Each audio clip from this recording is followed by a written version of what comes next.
Assalamualaikum warahmatullahi wabarakatuh. Ila hadratin Nabil Mustafa Rasulullah sallallahu alaihi wa alihi wasallam wa ala alihi wa azwajihi wa dzurriyyatihi wa qarabatihi wa ahli baitihi wa ashabil kiram wa ila jami'il anbiya wal mursalin wal awliya wasyuhada wassalihin wattabi'ina tabi'ina salihina ila yaumiddin, khususan jami'i masyayikhi ila muntahum wa ila abaina wa ummatina wa azdadina wa masyayikhina wa auladina wa azwazina wa dhurriyatina wa ahli baitina wa jami'i man tabi'ana, khususan jami'il arwah bihadil majlis wa ghairuhum lahumul fatihah. A'udzubillahi minasyaitonir rajim.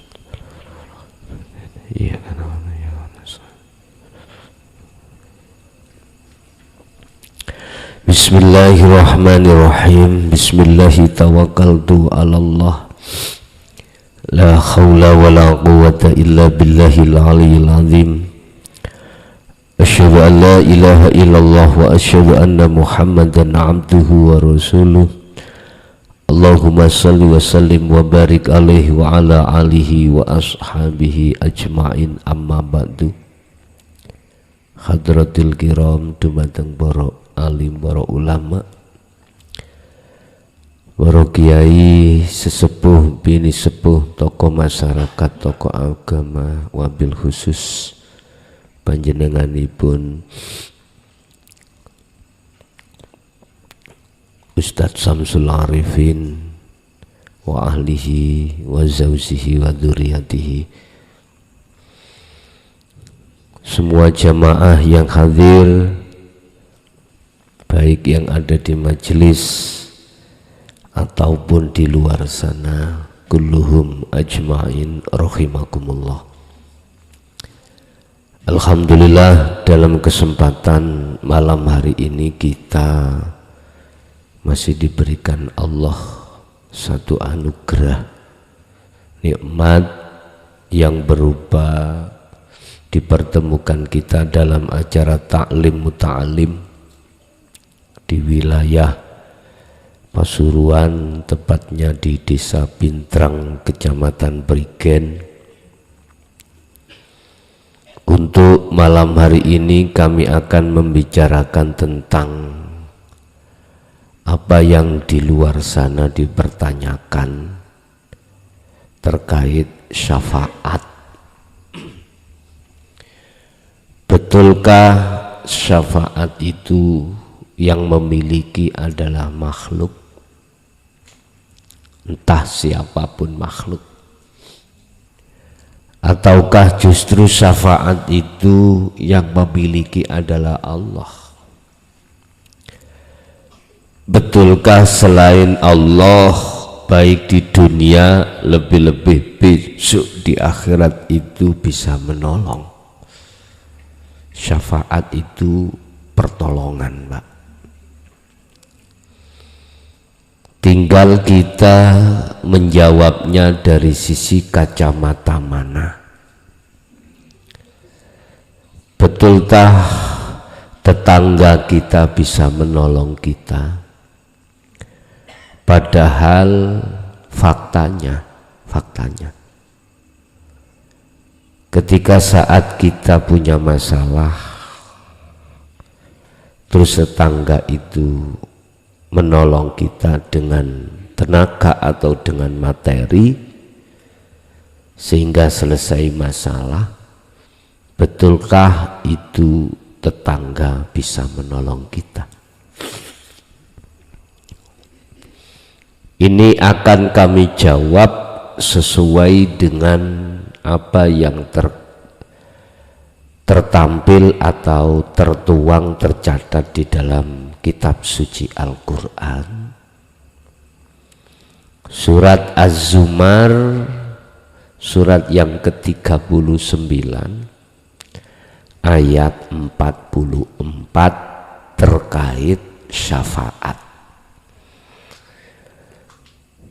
Pertanyaannya, betulkah syafaat itu milik makhluk? Saya tidak mengatakan si A, si B, si C. Ataukah justru sebaliknya syafaat itu, pertolongan itu milik Allah? Monggo dipirsani. Bismillahirrahmanirrahim.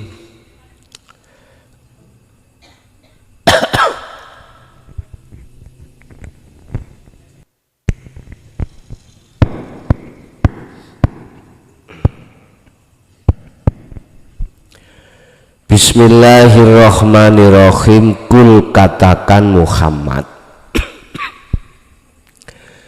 lillahi ku tetap kedue Allah opo asyafaatu utawi pertolongan,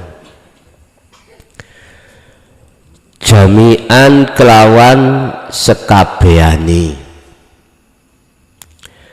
Katakan Muhammad bahwasanya pertolongan itu datangnya dari saya, bukan dari kamu.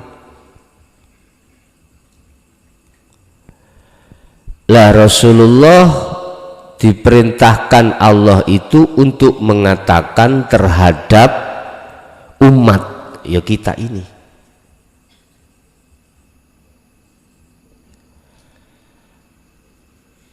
Asy-syafa'atu lillah jami'an.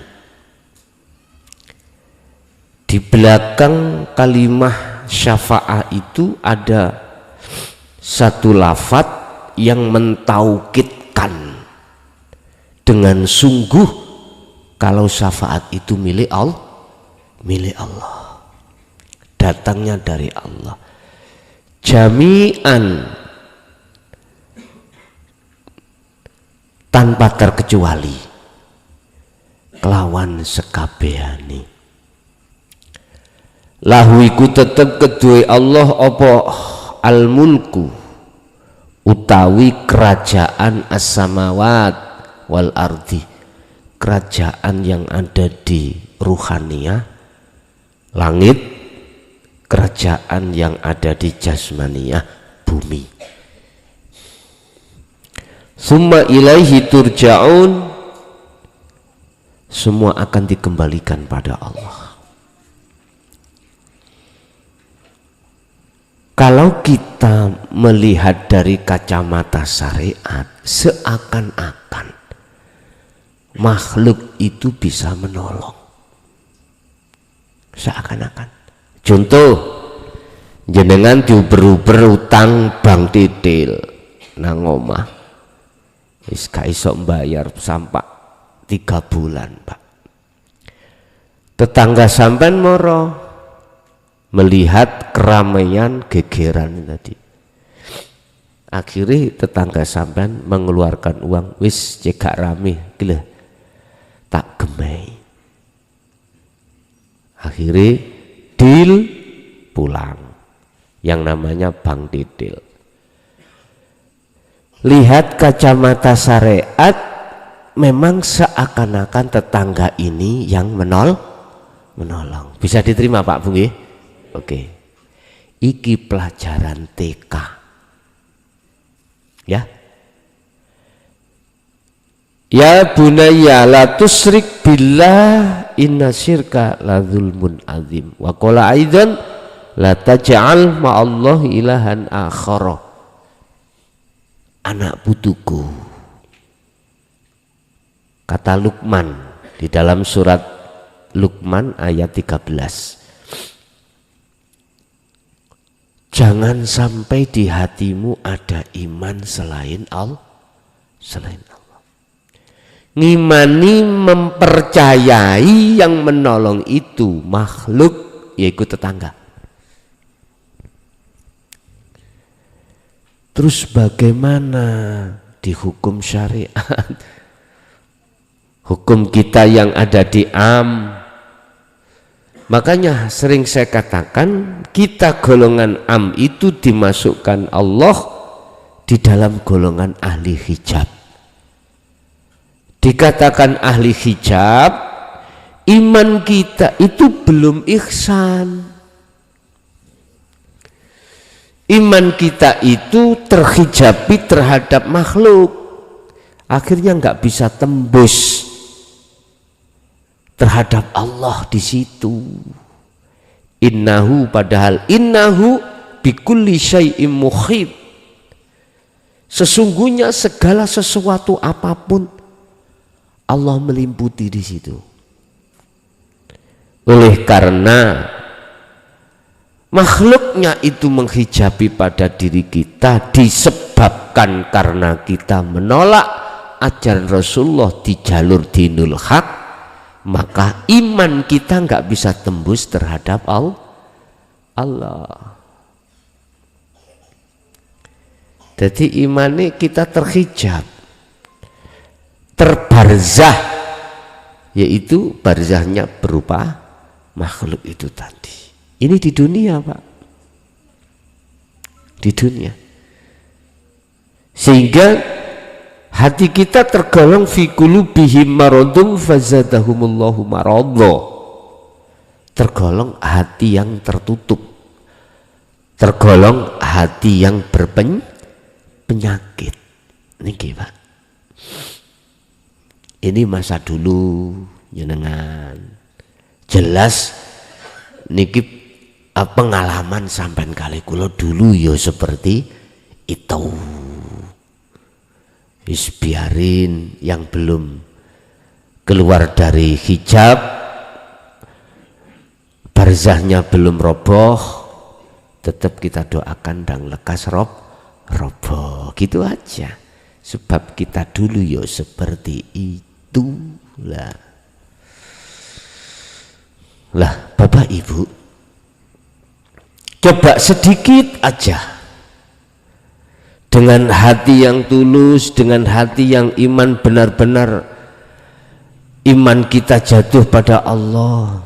Andai kata tanpa Allah yang meliputi terhadap tetangga kita, bisakah tetangga kita itu tiba-tiba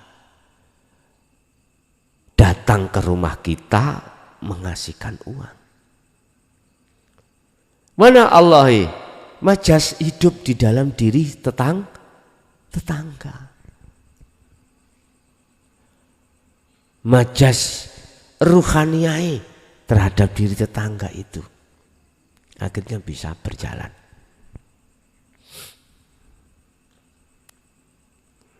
Ini di dunia sama. Kita tidak melibatkan orang lain, Pak, diri kita sendiri. Ngeji huruf hijaiyah di dalam diri kita sendiri. Ngeji ayat Allah la haula wala quwata illa billah di dalam diri kita sendiri. Coba kita beraktivitas apapun, bisakah tangan kita bergerak sendiri tanpa ada yang menggerakkan? Bisakah panjenengan rawuh datang dari rumah sampai ke sini majelis tanpa terlibat Allah di situ? Jawabannya pasti tidak bisa. Sebab status kita la haula wala quwata. Makhluk manusia terutama tidak punya daya upaya apapun, tidak punya kekuatan apapun untuk melihat, mendengar, berbicara, bergerak, nggak punya.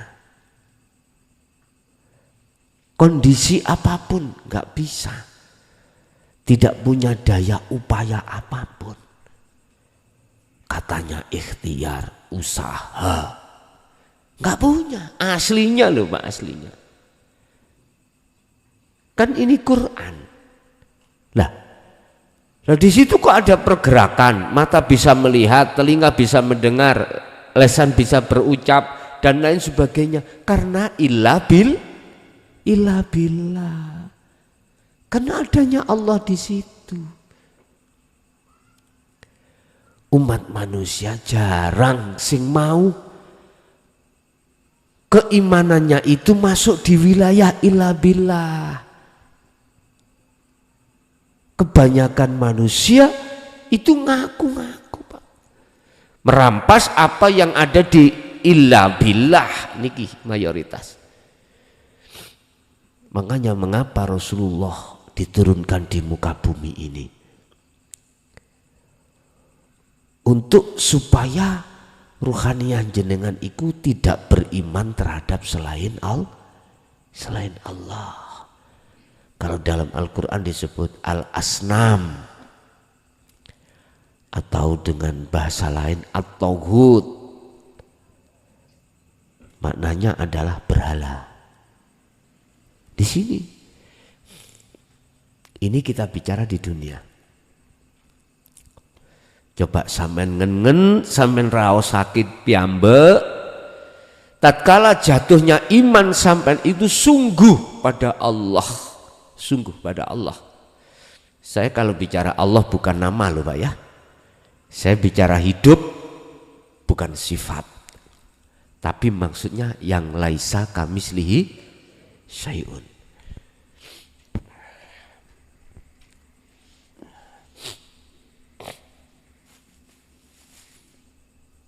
Lah, coba ayo dirasakan sendiri dalam diri kita. Bagaimana ketenangan hati, ketentraman jiwa sampean, kedamaian rohania sampean ketika saat di dunia imannya jatuh di wilayah Allah yang sebenarnya.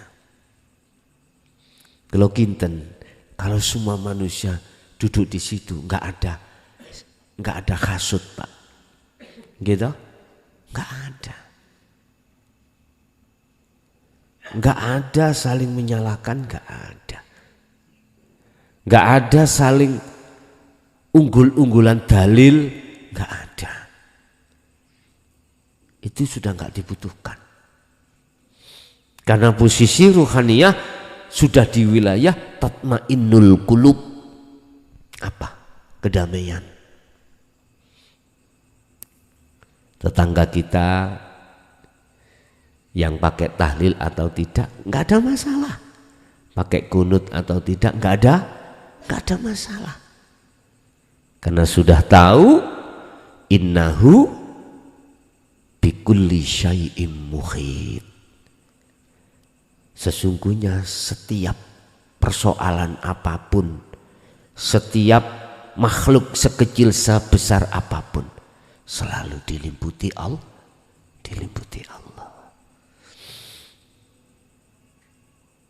Nah, berhubung ajaran inti Rasulullah la ilaha illa ana ini ditolak, nah ini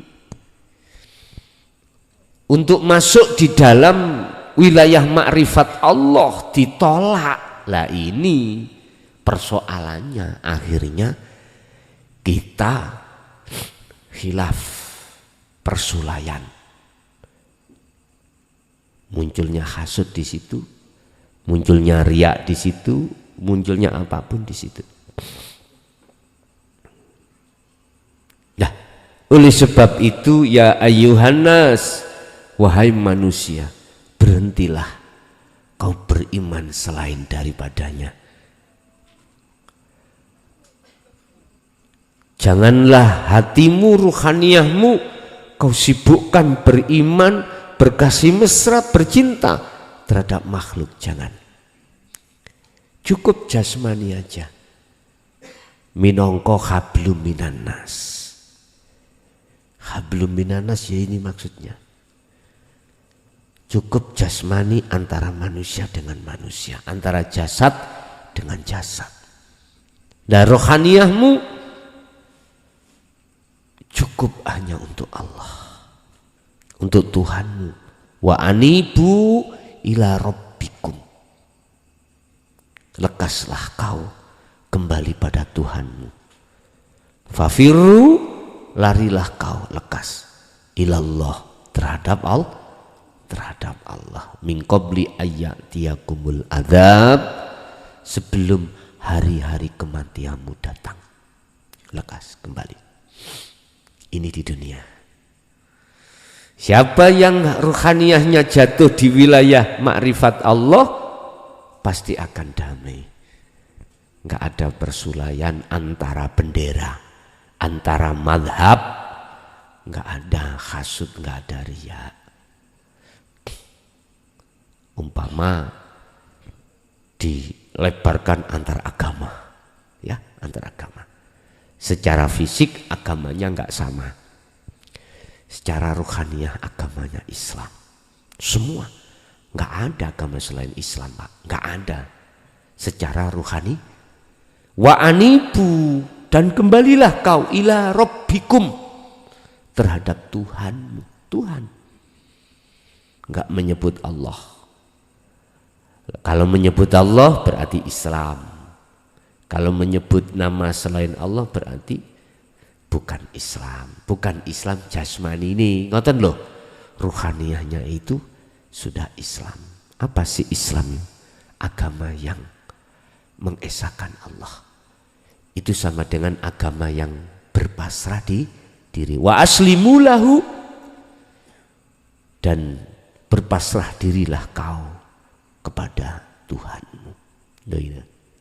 Pasrah. Berarti pasrah itu kita bisa pasrah sempurna kalau kita menduduki la haula wala quwata. Kita menjadi patung. Kalau kita sudah menjadi patung, baru tawakal atau pasrah itu benar. Kalau jenengan sudah jadi patung, Islam sampai mesti benar. Kalau selama belum jadi patung, Islam secara ruhaniyahmu itu masih bermasalah. Udah, ini di dunia. Coba kita ngomong di akhirat. Sering di mana-mana itu mengatakan bahwasannya berbanyaklah kita berbaca sholawat supaya besok mendapatkan syafaat dari Rasul. Lanjut ah, aku tanya,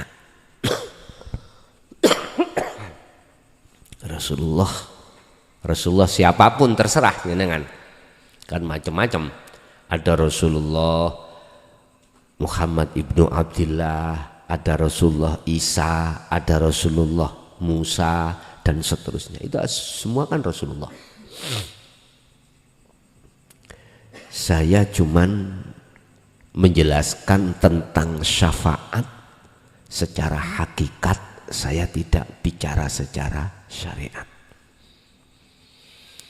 Lewat surat Az-Zumar, surat yang ke-39 ayat 44, ini sudah jelas yang namanya syafaat itu milik Allah.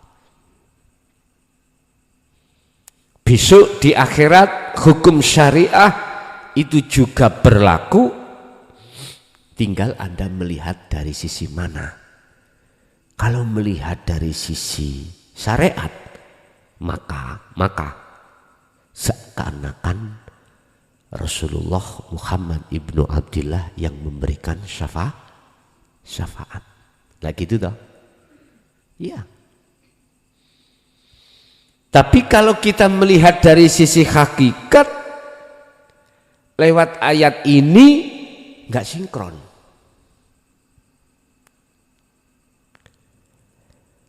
Kul, katakan Muhammad, iki langsung yang disuruh mengatakan itu Muhammad.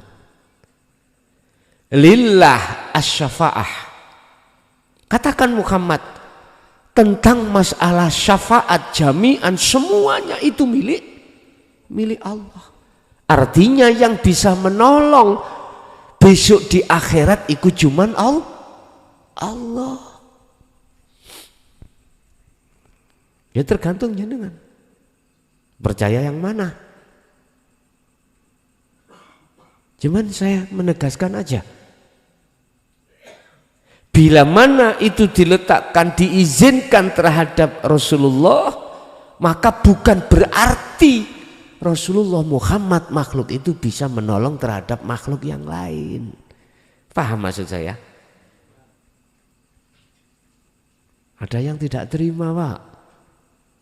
Nggak bisa, ya Rasulullah. Lainnya Muhammad tidak bisa, hanya Muhammad.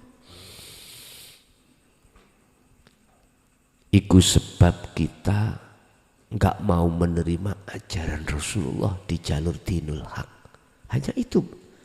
Persoalannya hanya itu. Kemudian dibantah, Pak. Mana Rasulullah nggak pernah mengajarkan kita tentang hakikat makrifat. Itu akal-akalannya orang yang tersesat aja. Lah, nanti ya. Saya gak adu argumentasi, gak adu dalil. Ndak. Cuman mohon dipelajari. Surat Al-Anbiya ayat 87 atau ayat 25. Tentang bahas hakikat makrifat di situ. Coba dilihat surat Toha ayat 14. Coba dilihat di dalam surat Al-Ikhlas ayat 1 tentang Esa. Itu kan ranahnya pembicaraannya kan terhadap hukum hakikat makrifat toh. Tapi gini, Pak. Dalam ayat 56 Al-Baqarah sudah ditulis Allah di dalam Al-Quran tentang orang yang seperti ini. Disebut Allah, innalladzina kafaru sawa'un alaihim a'andzartahum am lam tundirhum la yu'minun. Tetap gak percaya. Kau nasihati atau tidak, tetap gak percaya. Tetap nggak percaya. Lah kalau yang seperti ini nggak ada solusinya, ya wis diamai. Wis diamai. Nggak usah adu argumentasi, nggak usah. Diam. Lah diam WA terus ya Gus, grisin aku. Telepon kata angkat, WA isini. Lah apa bingung-bingung, blokiran. Lah wis mari to ya.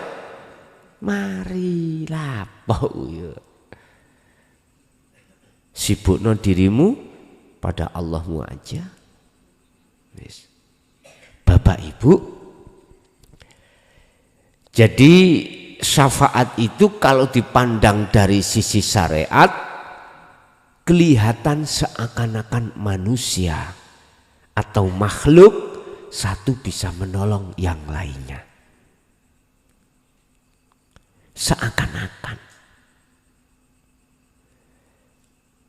Tetapi kebanyakan nggak sadar kalau di situ Allah. Karena memang barzah kita belum roboh. Berarti nggak kelihatan yang sebenarnya. Coba kalau barzah kita roboh, hijab yang mendindingi terhadap ruhaniyah kita terhadap Allah roboh, akan nyata Allahnya. Oleh sebab itu, tolong lepaskanlah iman yang tadinya terhadap makhluk bisa menolong, baik di dunia maupun di akhirat. Lepaskan iman yang tadinya itu kita beriman terhadap makhluk. Lalu tegakkanlah iman tauhidmu pada Allah. Ini caranya. Inni wajjahtu wajhiya lilladzi fataras samawati wal arda hanifan. Ini letaknya Nabi Ibrahim bertemu Allah di sini. Letaknya Nabi Ibrahim, tauhidnya benar ada di surat Al-An'am 79 ini. Iya. Al-An'am 79. Coba kita lihat Al-An'am sebelumnya 76, 77, 78. Itu proses sejarah Nabi Ibrahim mencari Tuhan. Mana sih yang benar? Kelihatan lintang, oh bukan. Asalnya diterko lintang karena melihatnya malam hari. Iko kai. Ketemu pagi, oh enggak ada, oh bukan. Bulan, begitu. Matahari. Terakhir matahari. Oh iya matahari. Ini Tuhan sebetulnya. Ketika maghrib surup, loh kok enggak ada? Berarti bukan tuh Tuhan. Akhirnya ditutup. Ketemu nih itu, ini wajah tu wajah. Ku arahkan wajah ruhku kepada wajah Allah. Mana wajah ruhku? Imanul haq. Wajah ruh itu Pak. Nek wajah jasad ya ini Pak. Umur 70, 90 kewut wis. Umur 20, 30 sik gagah. Gitu. Kalau sudah umur 70, 80, 90 terus pundi? Meritut nggih. Wis. Laler gak gelem menclok. Nggih ya. Kalau wajah ruh bagaimana? Kekal. Ini wajah tuh sesungguhnya ku hadapkan wajahku. Duduk wajah rai iki, wajah roh iki lho Pak.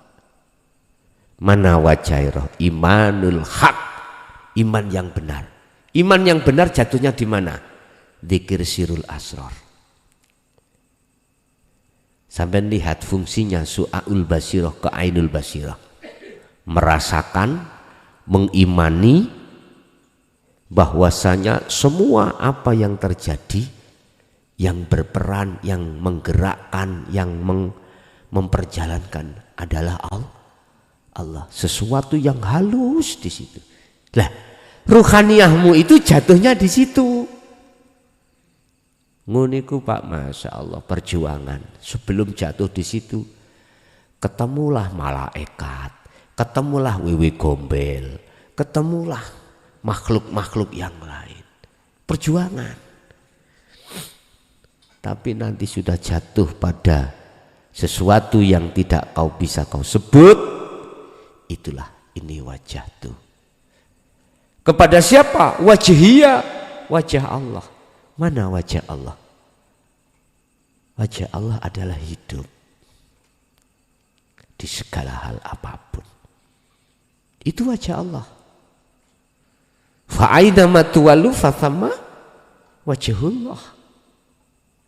Di mana kau berada, di mana kau mengarah, apapun kondisi yang kau hadapi, di depanmu itu ada wajah Allah. Bayangna wajah Allah iku sing ya apa ya? Kotak apa ya apa tah? Segitiga. Allah ya Karim, nggak bisa. Itu kau bayangkan dengan akal, nggak bisa. Tapi bisa kau rasa keadaannya, keberadaannya bisa kau rasa. Bisa kau rasa. Makanya sering saya katakan, kau tidak akan pernah bisa sampai pada Tuhanmu manakala masih ada persekutuan di dalam dirimu.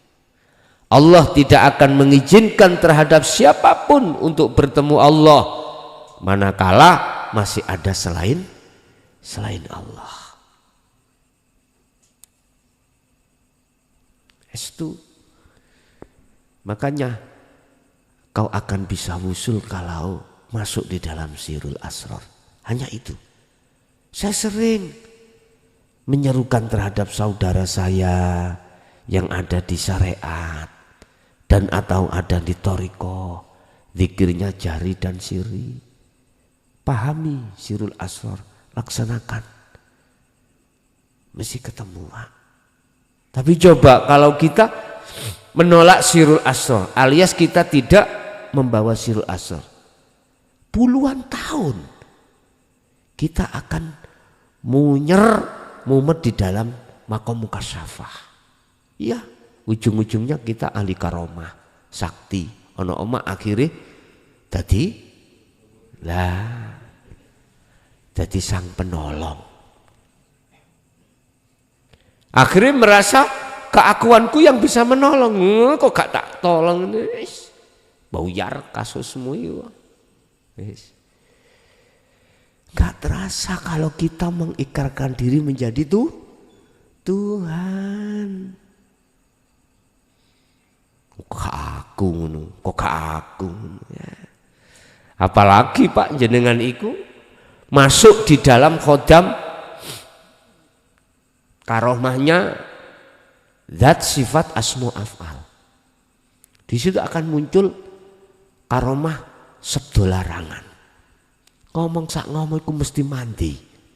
Iya. Kalau Anda sudah tersohor kemanden ucapamu, ana wong mara kok sanjake gak enak disebda. Tugel sikilmu meneh. Tugel tenan, Pak. Iku sabda larangan. Itu munculnya ada zat sifat asma af'al. Ada riadohnya. Ya ojo takon kuwi ya. Ojo takon. Wis gak usah disibukno ning kono, sibukno sirul asrar aja. Iya, Pak. Omongane mesti mandi. Wong niku mesti wedi, Pak. Estu mesti. Ojo maneh sampean kali kula sebagai masyarakat umum. Kiai syariat wedi. Lho nggih. Wedi.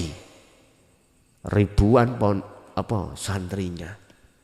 Kita di syariat di pol. Lah wedi disebda e. Lho nggih. Lho nyun sewu, Pak. Walaupun tidak berhadap-hadapan, dirasani teko doan, Pak. Teko doan. Kan secara fisik kan gak ketemu. Ngerti niku semerap, diparani. Kuwi mari ngomong apa? Meneh lho aku budal ngaji kecelakaan kowe. Gak wedi ya kira-kira. Wedi, Pak. Niki sabda larangan yang muncul dari zatullah, sifatullah, asmaullah, af'alullah. Lho wae cok Gus niku Gus, gak disembrono niku wong. Lah raimu ngono ah. Loh. Engko nek jatuh nang anakmu ya apa? Hah? Anakmu tuturane gak ngandel nang wakal, ngomong sak ngomong. Ayo. Gak bahaya? Lah iya. Estu wis gak usah takon, tak duduno tok tak critani tok ameni. Mungkin dulu-dulu jenengan pernah tahu sejarah orang yang seperti ini ya. Seperti itu. Nyun sewu tidak terasa kalau kita mengikrarkan diri jadi Tuhan. Terus apa bedanya dengan Fir'aun? Ana rabbukumul a'la. Qur'ane kan ngono. Fir'aun ngomong, aku iki Tuhanmu yang lebih mulia. Sampai nggih nunduk-nunduk, Pak. Wong nggo sabda larangan deh. Ya Allah.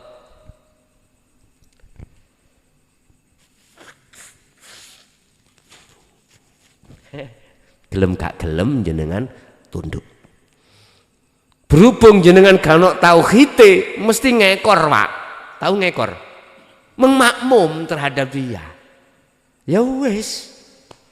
Ya niki dajjal.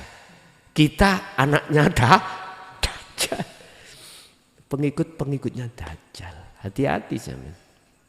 Makanya sangat bahaya ketika kita berzikir jahri atau siri tidak kita sertai dengan sirul asrar.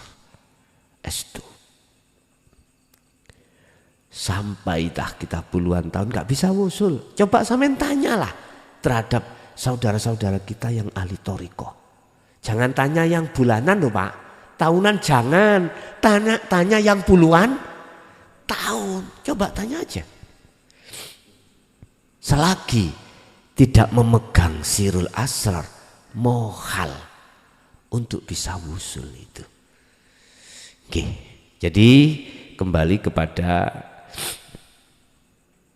pelajaran kita, materi yaitu syafaat, baik di dunia maupun di akhirat. Wajib ruhaniyahmu itu beriman yang memiliki adalah Allah. Nek cara urusan syariat iku makhluk, monggo terserah Anda. Tapi sampean ta'aluk nonang Allah, Rasulullah atau Syiah itu karena diizini oleh Allah. Minimal itulah Pak. Minimal itu. Andai kata Allah tidak mengizini terhadap tetanggaku, nggak mungkin tetanggaku itu bisa ke rumahku memberikan uang. Kalau Allah tidak mengizinkan terhadap Rasulullah Muhammad ibnu Abdullah, maka tidak mungkin kita akan mendapatkan syafaat. Tidak mungkin beliau itu bisa menolong kita. Tapi yang dimaksud sholawat itu yang mana? Apa shollu ala nabi atau sallallahu ala Muhammad, terserah Anda. Hakikatnya hanya orang yang ditolong summatun sorun adalah orang yang kembali kepada Allah di iman hak sebelum dia kematian. Urusan lewat istighfar monggo, urusan lewat syukur monggo, lewat napa mawon terserah. Pun saya hanya menegaskan bahwasanya hakikatnya syafaat itu adalah milik Allah. Oke, Bapak Ibu, kita masuk pada sesi tanya jawab atau dialog.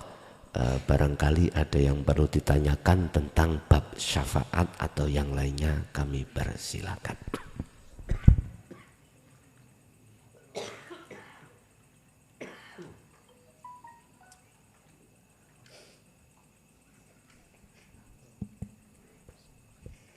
Assalamualaikum warahmatullahi wabarakatuh. Mau tanya Gus, bagaimana caranya menata hati agar selalu ingat pada Allah, baik di dalam bekerja maupun kumpul sama keluarga. Terus yang kedua, saya pernah mendengar ceramah agama bahwa setiap amal perbuatan manusia katanya nanti di akhirat akan dipertanggungjawabkan, dan setiap masing-masing manusia akan mendapatkan buku catatan yang diberikan lewat tangan kanan atau tangan kiri. Pertanyaannya, bagaimana menurut pandangan hakikat Gus? Cukup sekian. Assalamualaikum warahmatullahi wabarakatuh. Waalaikumsalam warahmatullahi wabarakatuh. Bagaimana caranya kita selalu ingat pada Allah? Hati ini dikala kita sibuk jasad dengan pekerjaan, dengan berhubungan dengan anak, istri, tetangga dan sebagainya, bagaimana hati terus ingat pada Allah. Yun sewu Pak,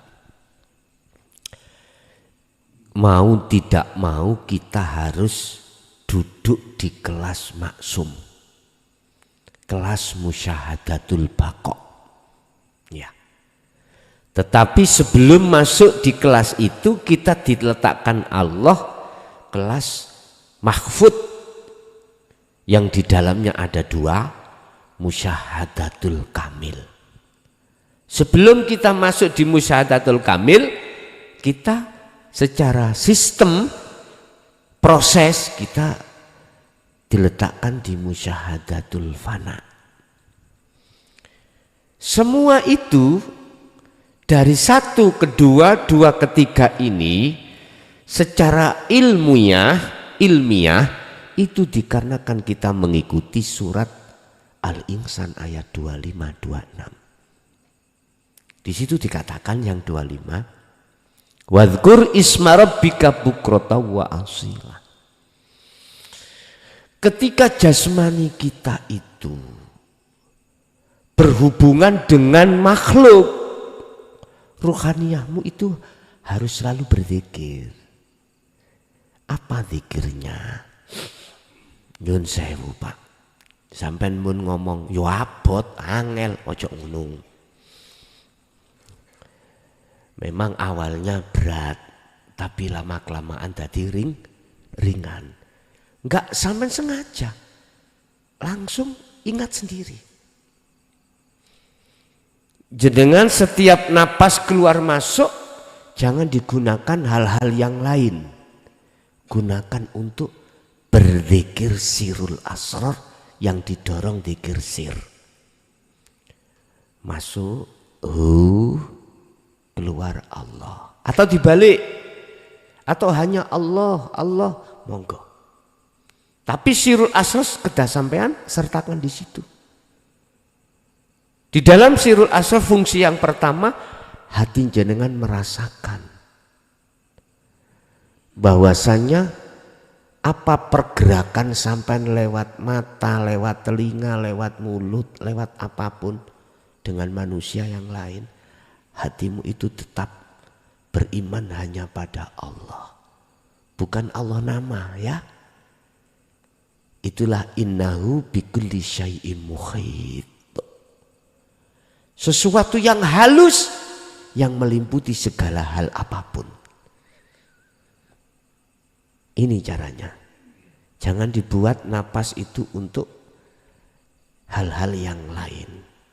Gunakan hanya berzikir. Satu. Yang kedua, wa minal lail. Tatkala jasmania sampai sudah tidak berinteraksi repot urusan dunia, tetap hati terus berzikir. Ini kalau total 24 jam. Dipotong waktu turu. Sebelum tidur pun udzukurullaha qiyaman wa qu'udan wa ala junubihim. Waktu leyeh-leyehmu belum tidur tetap harus sampean sertakan zikir. Sampai bablas keturun. Dengan cara begitulah Pak, sebagai jawaban pertanyaan pertama jenengan. Terus pertanyaan yang kedua tentang kitab.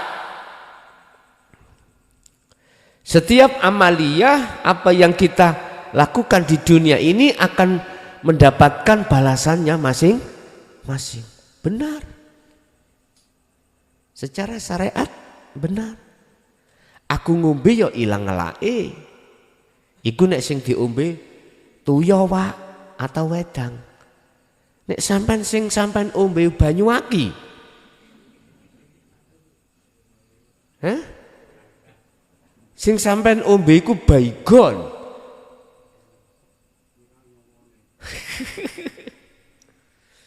Sama dengan itu. Kita di dunia berlaku taat dan maksiat semuanya ada balasnya masing-masing. Kita terima kitab itu ada di kanan dan di kiri. Ada di yang lewat belakang, Pak. Artinya apa, Pak? Kalau siapa yang menerima dengan tangan kanan, dia jelas ahli surga. Wis direncanakno, sok tanganku kiwa tak pudul. Jadi cek nrimone tangan iku sebetulnya isyarah, Pak. Tangan itu golongan ahli suhud, ahli hijab, wis ah. Bukan tangan-tangan ngeten iki, iku isyarah. Cara syariat ya nggih, gak iso tangan digawe tangan tengen nek memang tangan kiwa. Kita ahli hijab, nrimane mesti kiwa, tengen masih modele kok surung ya apa? Mboten saged. Kiwa mlaku dhewe ngeten. Sing lakokno sapa ya? Lah kitab yang dimaksud itu apa? Itulah kitab teles.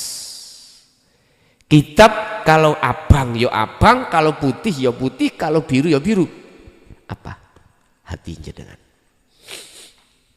Enggak pernah hatiku bohong, Pak. Yang bohong iku jasad. Nyuwun sewu. Saya sebagai pencuri kambing, tak ambil kambing sampean, tapi nggak ada bukti, CCTV nggak ada, alat bukti, saksi nggak ada. Saya mertamu ke rumah jenengan. Waktu mertamu terdengarlah kambing sampean mbek. Saya terdengar, rencana ini. Akhirnya saya pamitan. Saya tidak langsung pulang. Saya menunggu jenengan tidur. Jenengan gak tidur, tak sawat montro apa Pak? Apa jenenge? Aji sirup mega anda. Tak uncalno, keturun ngorok, tak cukup kambing sampean. Gak ada bukti. Tetapi firasat dalam hati sampean iku nuduh saya. Karena bengi iku yang ada saya dengan jenengan. Tapi sampean arepe nuduh mboten bisa. Buktine karena wis tak beleh. Wis tak gonangane. Napa jen tak dol. Nang tukang sate, jejak enggak ada. Bisakah ketika saat saya ditanya, Gus, sampean karo wedhusku mambengi sing mbek iku. Padahal sampean ana ndon nuduh kula. Hati kula saged Pak ngomong duduk saya yang mencuri? Mboten saged.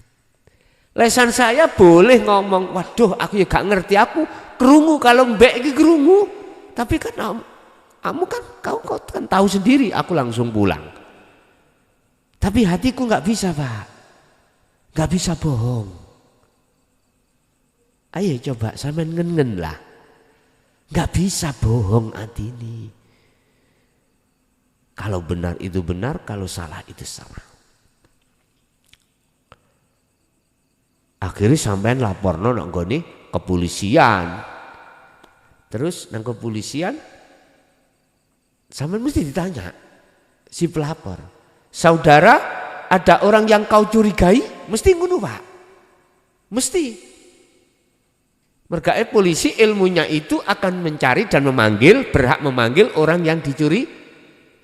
Ada siap Gus Muklason, mesti surat panggilan Pak dari kepolisian. Des atas dasar pelapor ini ditakoki kula. Lah berhubung kula niki ya pun nate mlebu penjara ya. Ya wis ngerti titik akeh nek ditakoki polisi. Sing penting aku gak ngaku, terus pindone bukti gak ada, jelas. Tapi yo gak kegoblokan polisi Pak. Polisi pinter. Wis ngaku woson, aku lho wis ana buktine. Wis ta ngaku wae. Daripada kuwi tambah sorong kok. Tambah gede hukumamu nek gak ngaku. Akhirnya ngeletek Pak. Iya kula. Wis, padahal polisine garo. Gawe cara, iku ilmu kepolisian, kejiwaan, karena melihat saya ketika disedek kelihatan Pak, orang yang tersangka betul-betul pelaku dan tidak kelihatan Pak. Kelihatan. Saya untuk menyembunyikan kelakuan hatiku nggak iso Pak.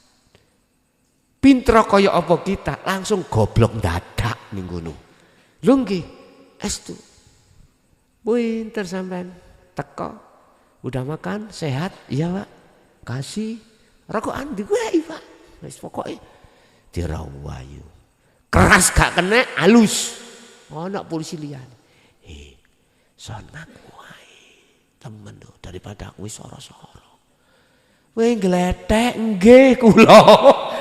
Akhirnya ya temenan Pak, wis ketemu tersangkane. Seperti itulah. Hati itu enggak pernah bohong. Artinya kitab yang dimaksud kitab kebenaran dari Allah itu jatuhnya dalam hati jenengan.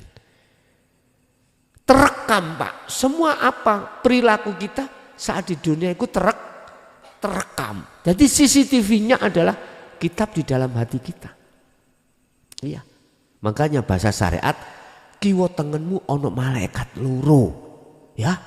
Ada yang mencatat kebaikan, ada yang mencatat kejelekan. Wis lekason nek nyauk sepuro, wis lekason nang tobato ben dibusak. Bapak Ibu hadirin, jadi tentang masalah amaliyah secara hakikat atau buku yang secara hakikat itu tadi adalah amaliyah di mana amaliyah itu ada dua macam, ada amaliyah min qalbin zahidin, ada amaliyah min qalbin rohibin. Ada amaliyah itu didasari hati iman pada Allah, ada amaliyah didasari iman pada selain Allah. Ya wis, engko yang ngunduh kitab dewe-dewe. Nggih, ada lagi?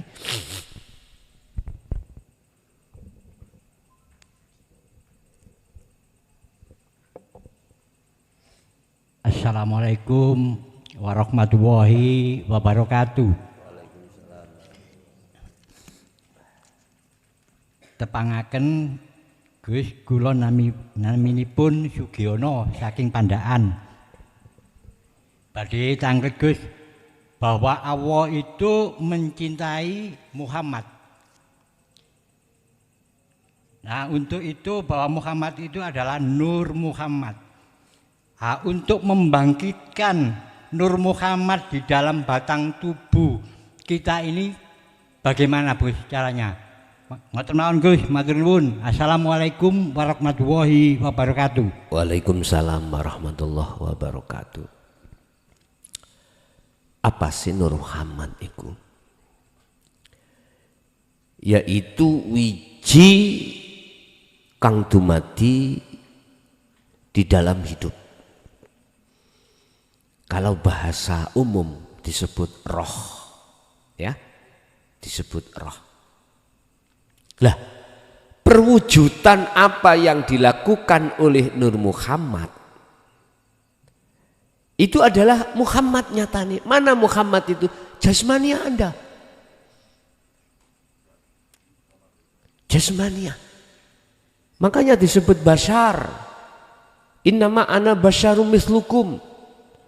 Aku sama dengan kau manusianya. Statusnya seperti patung. Seperti patung. Patung gak akan pernah bisa menolong terhadap patung yang lain. Lah untuk dari pertanyaan untuk memunculkan Nur Muhammad di dalam diri kita yang memang sudah ada bagaimana ya wujudnya dohir sampean iki sing disebut Muhammad. Tapi bukan Muhammad ibnu Abdillah secara syariat loh Pak ya. Jangan. Saya secara hakikat. Ya kang nama ruh itulah Nur Muhammad. Lah dohir sampean jasad iki sing disebut Muhammad. Untuk menampilkan hal seperti itu sehingga ada keseimbangan antara Nur Muhammad dengan Muhammad, maka Muhammad wajib mengikuti patuh dengan hukum Muhammad. Hukum Muhammad itu hukum syariat. Nur Muhammad hukumnya hukum hakikat. Lah ini hadis sinkron Pak. Sinkron sekali. Inilah yang disebut sebagai keseimbangan hukum syariat dengan hukum hakikat. Ini dijelaskan oleh Allah di dalam surat Ali Imran ayat 31. Allah katakan, Muhammad katakan terhadap umatmu lewat Muhammad. Aslinya Nur Muhammad cuman lewat Muhammad. Omongno. Jikalau cintamu itu ingin diterima oleh Allah, ikutono apa sing wis den lakoni Muhammad. Artinya apa? Muhammad ibnu Abdillah niku wayah niku. Sistem wasilun yang menyeimbangkan antara hukum syariat dengan hukum hakikat. Artinya jangan kau manusia berkiblat hanya hukum syariat. Jangan. Kau harus juga berkiblat hukum hakikat. Sebab hukum syariat itu kiblatnya jasmani, ruhaniyahmu itu harus ngiblat hukum hakikat ruhaniyahmu, bukan ikut nggone hukum syariat. Nah inilah cara nggon iku ana nggone dhewe-dhewe Pak. Nek wedang iku yo dekeken gelas, nek uyuh kencing dekeken nggone WC utawa apa gunung. Aja diwadahi gelas. Dewi-dewi tempate. Paham maksud kula nggih? Jadi silakan panjenengan iki untuk menyingkronkan di antara dua hukum, otomatis harus mengikuti sistem wasilun yang telah dilakukan oleh Rasulullah. Jikalau kau mau mengikutinya, maka yuhibbukumullah, kau akan dijadikan Allah sebagai kekasihnya. Terus bagaimana dosa-dosa saya dulu waktu Nur Muhammad roh iki mang melakukan perserikatan terhadap selain Allah, menyekutukan Allah. Wa yaghfir lakum dzunubakum, diampuni karena kita sudah bertobat. Tobat inilah sing disebut taubatan nasuhan. Jadi untuk memunculkan Nur Muhammad adalah Muhammad itu enggak boleh ngaku-ngaku sing iso agawe. Muhammad ini tetap dadi patung. Paham nggih? Nggih. Ada lagi.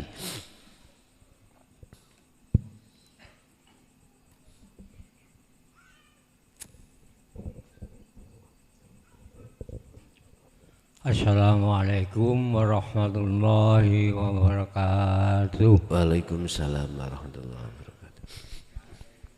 Gus, kula nate tanggret dhateng panjenengan. Kula niki tiyang bodho. Sami. Ngoten ya. Saged kula anu tumut mriki niki. Ngoten. Terus kula Gus mau napa kula dikir terus. Kula niki nangis boten krasa, banyu mata niki mboten kena dimpet.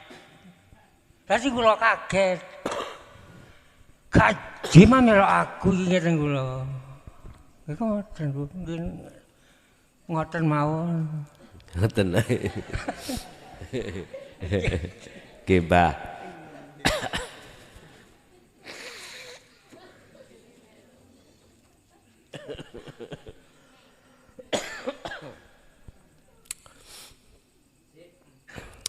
Kita teng mriki niki ngaji teng mriki niki di sini itu ngaji untuk siapapun boleh.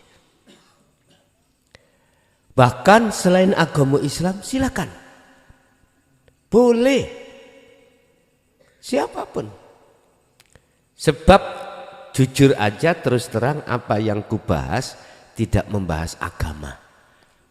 Tidak membahas perbedaan agama. Yang kubahas itu hanyalah bagaimana cara ruhaniyah kita itu betul-betul imannya sudah tidak lagi terhadap selain Allah, selain Khalik, selain Tuhan. Hanya itu. Urusan jenengan dzikir kok yo nangis iku nopo? Misale ditakokno. Ngeten, Pak. Di dalam sifat basiroh kita itu ada dua saudara kita,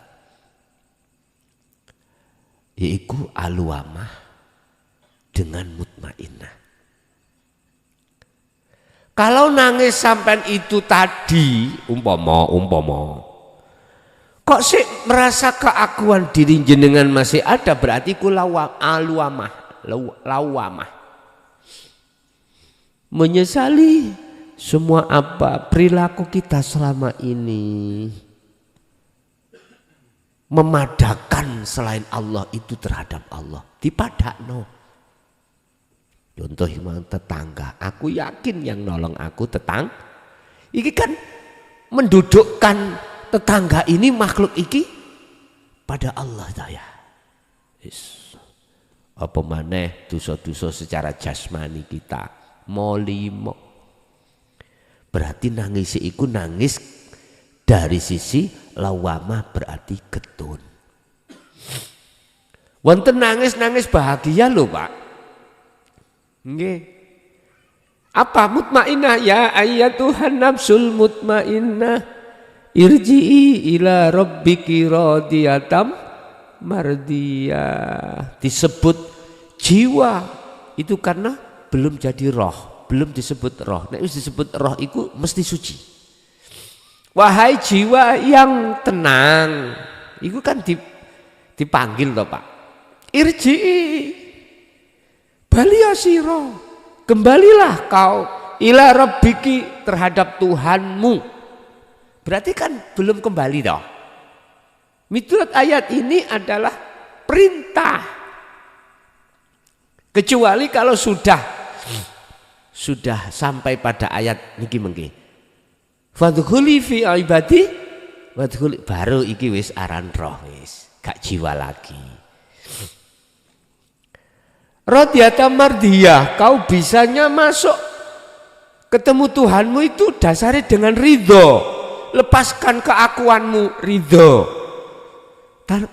Tanpa krono opo-opo kejaba krono Allah. Karena Allah, sholatmu krono Allah, sembarang krono Allah. Radiyatan mardiyah, ridho dan diridani. Kalau seperti itu, bahagianya gak kena diukur sampai keluar air mata. Bisa terjadi. Makanya saya tinggal tanya aja, nangis iku mang sebab bahagia? Apa nangis iku mang sebab ngetuni apa waktu puluhan tahun waktu-waktu kita jadikan sebagai waktu yang lalai pada Allah. Wal asri innal insana lafi husrin. Apakah di situ kula mboten tanya aja dengan Mbah mboten. Cuman iki tenger mawon. Ada tangisan itu karena getuni kok gak biyen-biyen. Ya gitu? Ada tangisan ikut tangisan bahagia. Niki tangisan yang terharu. Bahagianya karena bertemu Allah. Otomatis keakuan kita sudah lepas. Ada lagi?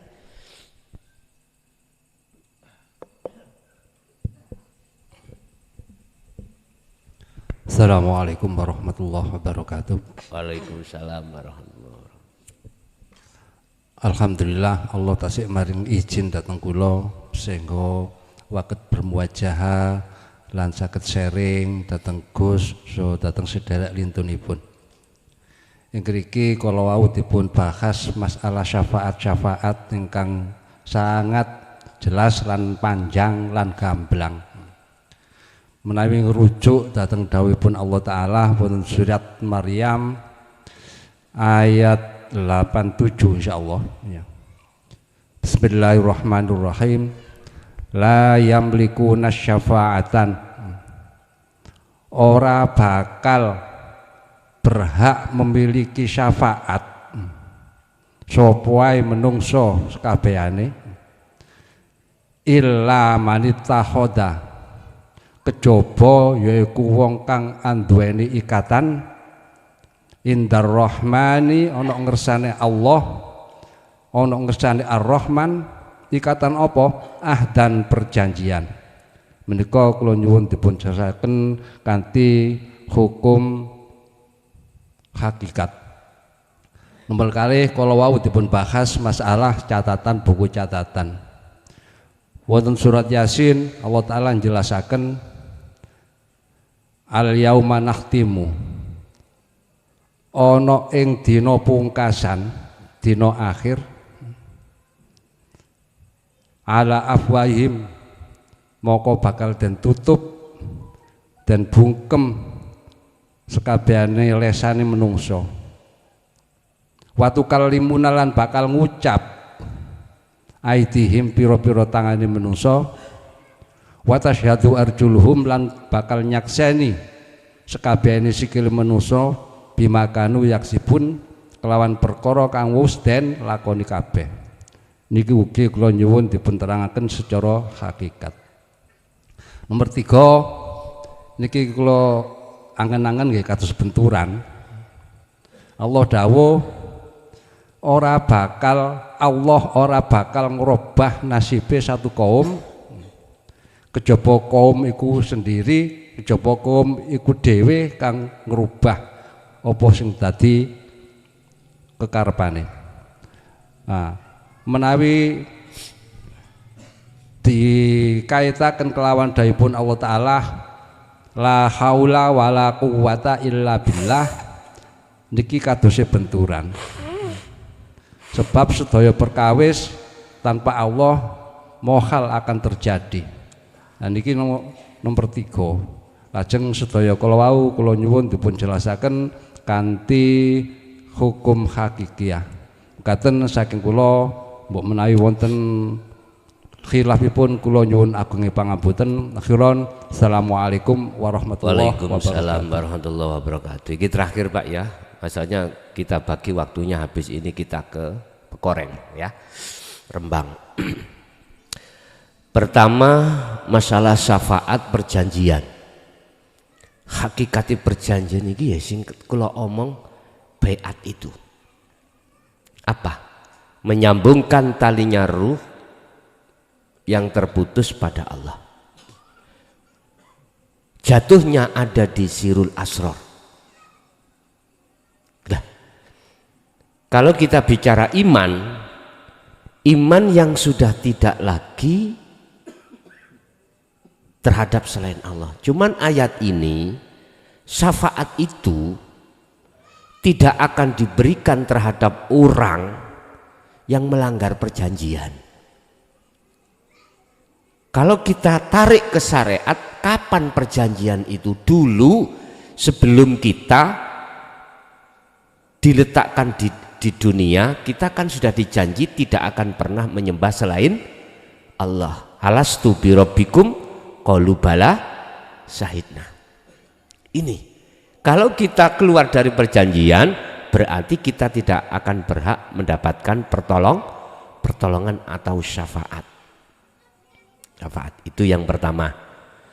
Yang kedua terkait masalah semua dikunci. Itu hakikatnya kita kalau sudah jadi patung baru itulah tempatnya terkunci.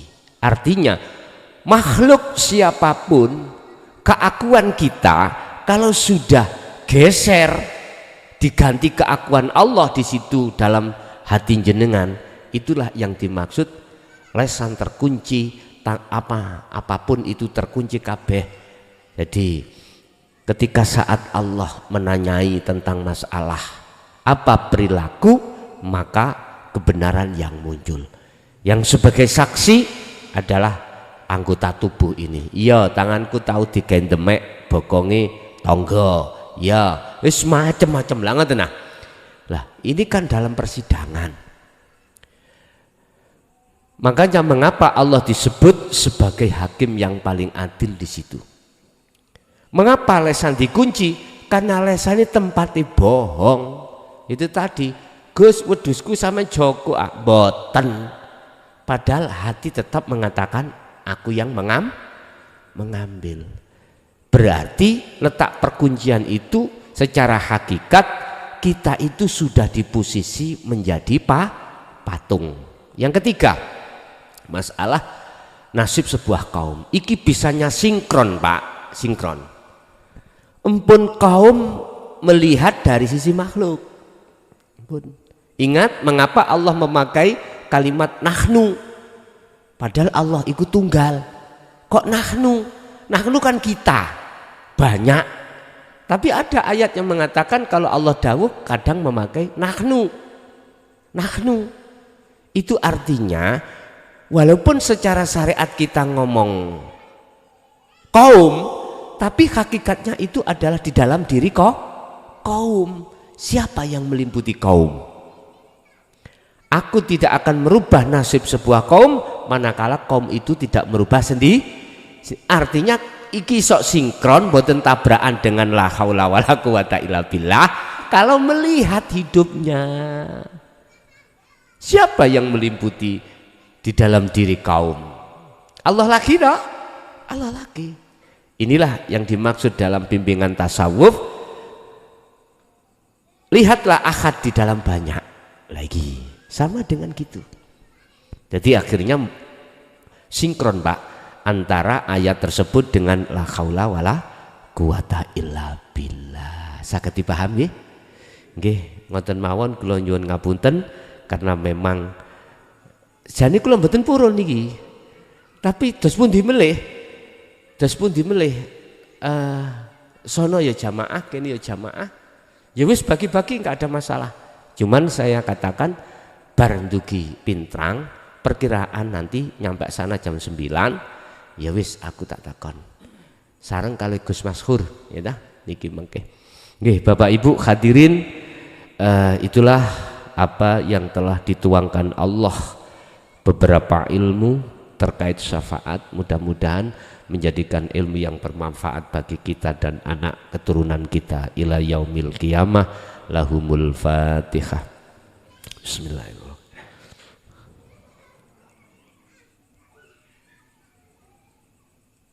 Kurang lebihnya mohon maaf. Akhirul kalam, ihdinas siratal mustaqim. Assalamualaikum warahmatullahi wabarakatuh.